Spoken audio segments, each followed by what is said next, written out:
Hello Faith Moms, welcome back to our channel and welcome back to Pregnancy Diaries.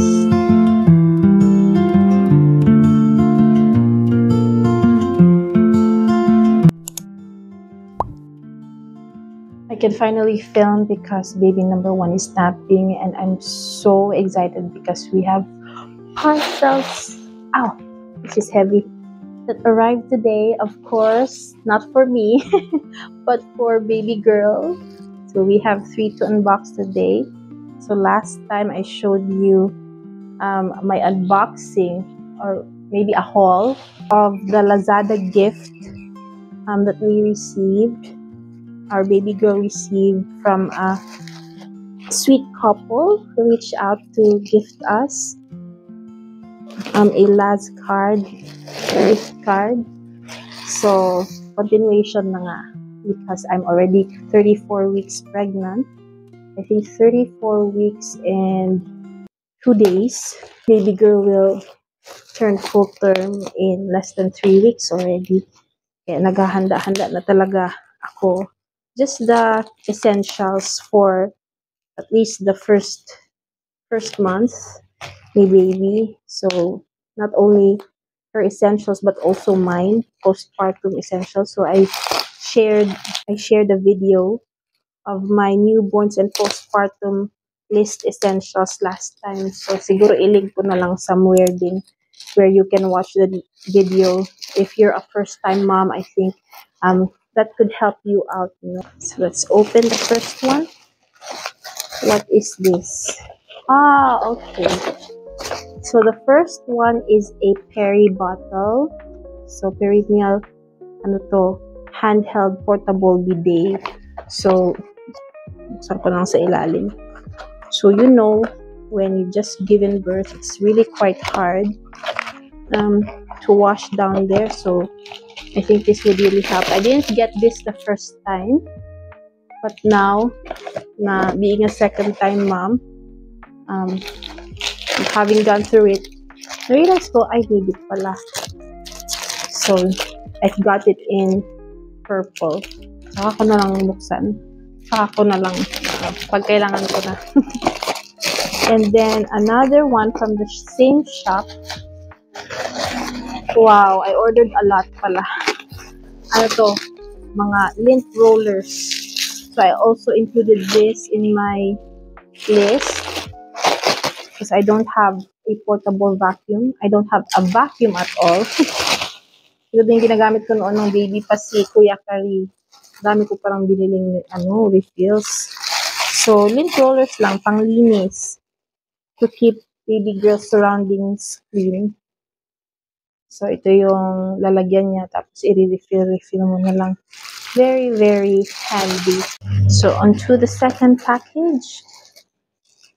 This is from H&Tob, I think. Yeah. So, ito marami-rami.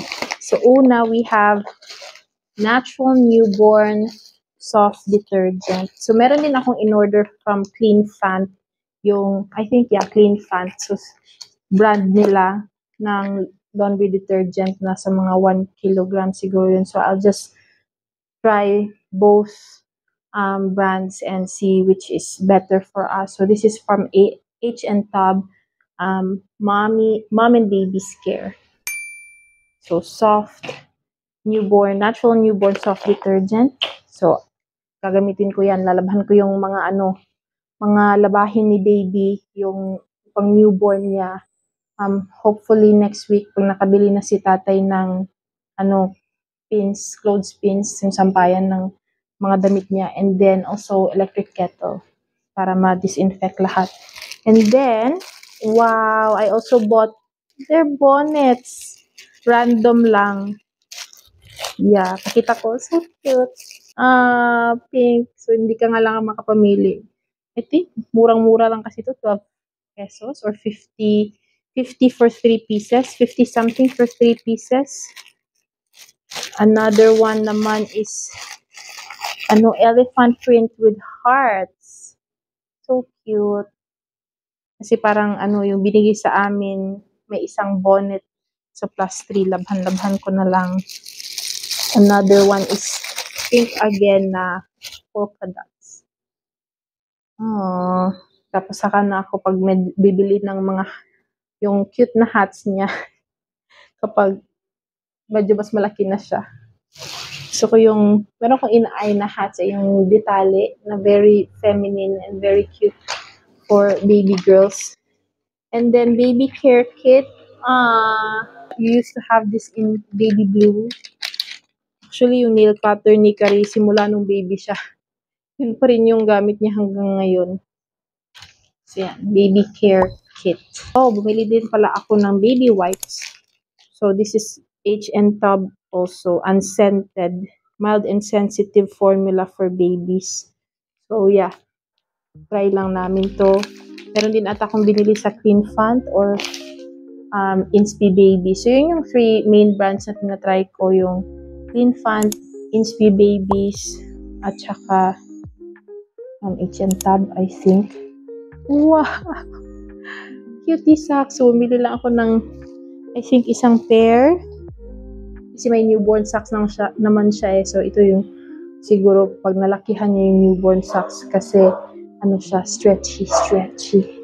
Meron ding bibs. So ilan ba ang kinuha kong bibs? Ano ba tong resibo? May list. Wala. Very baby girl. So pink na bib. So nasa strap siya, may velcro. And then another one, Elmo. And then, very important is itong oral cleaner. I didn't get to use this with Karino. Ang ginagamit ko lang is cloth. Pero hindi din ako consistent sa pag-clean nung newborn siya. Pag-clean ng tongue niya, tsaka ng gums niya. Saka ko na lang talaga nalinisan nung mga siguro 3 months, 4 months siya. Gamit yung silicone cleaner. But I'm going to try this with baby girl because it's very important to give our babies, even our newborns, a good solid start with oral hygiene. Sterilized, soft gauze, and newborn usage, so disposable siya. So one-time use lang. The most exciting so far, tan-tararan, is ito yung baby bed niya. I didn't get the wooden crib because it's too expensive. We bought that for Kari noon. I think mga around 2,500 plus. Tapos hindi din naman niya nagamit kasi ayaw niyang humiwalay sa amin. So sabi ko ito na lang, mag-portable crib na lang si baby girl na may mosquito net. Kasi I think she would be as clingy as Kuya Kari. Tama ba yung ginugupit ko? Kailangan ko mag-concentrate.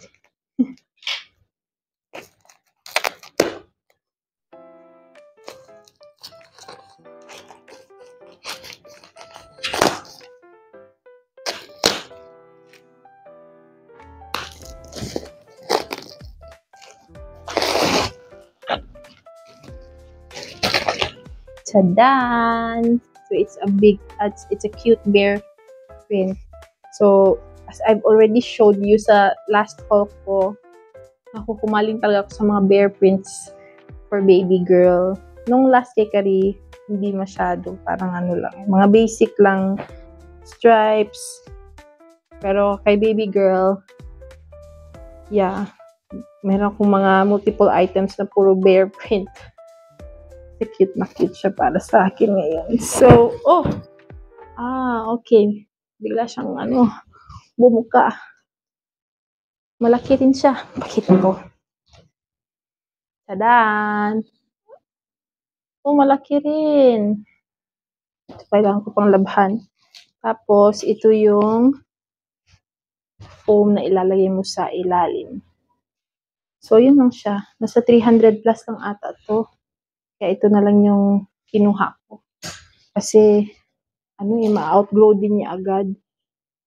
I'm thinking after ng stage na matutulog siya dito, kasi nandiyan pa naman yung fence ni Kari, magta-transition na naman kami matulog sa yung playpen niya. Doon kami natutulog ng mga 5 months and up siya, I think. Kasi ang likot na niya. Paano ko i-close to? Tutupi. Agad yan lang. Paano ba 'to sasara? Baka ako pang makasira. Paano ba 'to binuksan kanina? Ganyan na lang. Mamaya ko na i-figure out. Ta-da! So very cute naman. Soon our baby girl will be here. So I'm currently 34 weeks pregnant, as I've already said. Talagang I can really feel now we're on the last stretch. The 3 weeks na lang, baby girl will turn full term, and I really feel the aches now, especially in my lower back. I feel pressure in my lower abdomen already and in the pelvic area, which just goes to show and signals my body that labor will come soon.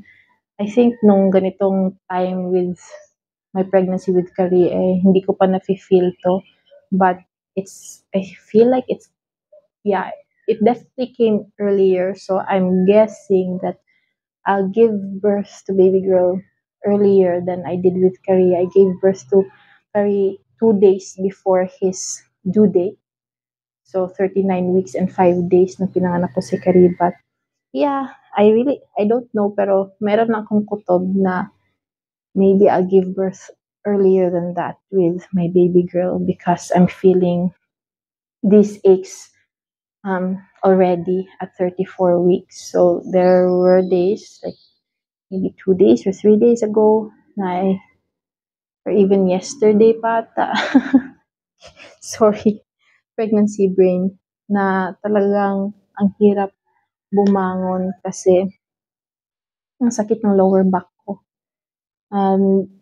The mornings really are like down times for me because I couldn't function as normally. Well, kasi malapit na nga ako manganak, and yeah, it's been difficult for me physically, especially those times. But I'm trying to still be active to get as much exercise as I can. Pag bumalik na yung energy ko, and the fatigue really is real. Third trimester, last stretch fatigue is real. And it's always a humbling experience for me. Pregnancy is really humbling for me because I used to be the type A personality. At somehow, meron pa rin ganon sa akin na I want to be productive all the time. I want to schedule things. Parang every block of time na meron ako, I want to be doing something, producing something, creating something, working on something. But now I just have to slow down, and that's really humbling. And I'm learning to trust God even more because mas nafe-feel ko yung physical limitations ko, mental limitations also kasi yeah, pregnancy and childbirth is a lot to handle mentally. So I'm just learning to abide and rest in the grace of God, to really just embrace this calling with humility. Now, God has made me a mother for His purposes, and if it takes, well, it really does, take a lot of slowing down to be able to nurture this baby inside of me. A lot of just leaning into the Lord to just think about Him, my relationship with Him, my relationships with my family, and to just stop. Kasi diba, tayong mga babae, we are mentally active. Ang dami mong iniisip. Ako, lagi akong nag-iisip. And I'm taking these cues from my body as also like a way of, like God's way of getting my attention to just rest in His grace, rest in His providence. Kasi I have a lot of fears also. Am I doing enough? Did we prepare enough?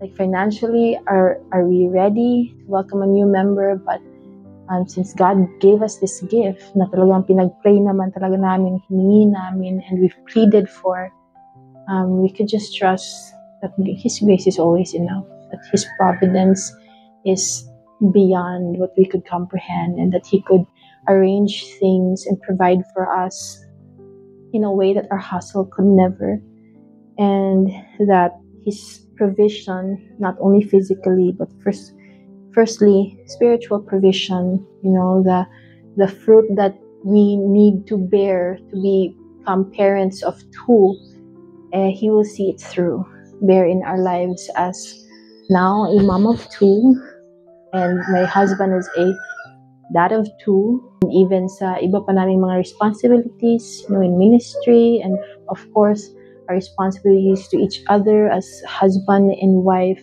We could just trust na God's spiritual provision will always be enough, so that we could do all the roles, the responsibilities and the calling that He has for us, not by our own strength, our own might, our own capabilities, our own knowledge or wisdom, but always by His grace, by the empowerment of His Spirit. Please pray for us, and I really appreciate your prayers because we really need it. And even though I've gone through this already, pregnancy and childbirth, I still have fear surrounding it, and I feel nervous, but I'm trying my best, to really renew my mind around it and to remind myself that God made me to be a mother. He called me to this, so He will empower me to give birth well. And birth is a beautiful thing. My body is made for this. I'm built for this. Just affirming the calling and purpose of God in this pregnancy and my soon delivery. Yeah, I'm not discounting that it could be scary. I'm not denying that I'm also nervous, but I'm trying to renew my mind. What I'm doing is acknowledging these things, but still going back to the truth that God is with me, the truth that He will never forsake me. If He called me to this, then He will empower me through it all, and that's my encouragement for you guys who are also pregnant. Not only pregnant, maybe sometimes mothering could be so difficult, or being a wife, your marriage could be so difficult. Yes, we're not discounting the difficulties. We acknowledge that they're there. But what I'm trying to say is we could renew our mind to focus on the purpose, so that even the hard things, will make sense. And even persevering through the hard things will still be so worth it, because we know the purpose behind these challenges and difficulties. Thank you for joining me today. Until next Pregnancy Diaries. Sana makapag-film pa ako ng susunod pang mga episodes, kasi malapit na akong manganak. Maybe after a few Pregnancy Diaries vlogs, baka na talaga, nanganak na ako or manganganak na ako.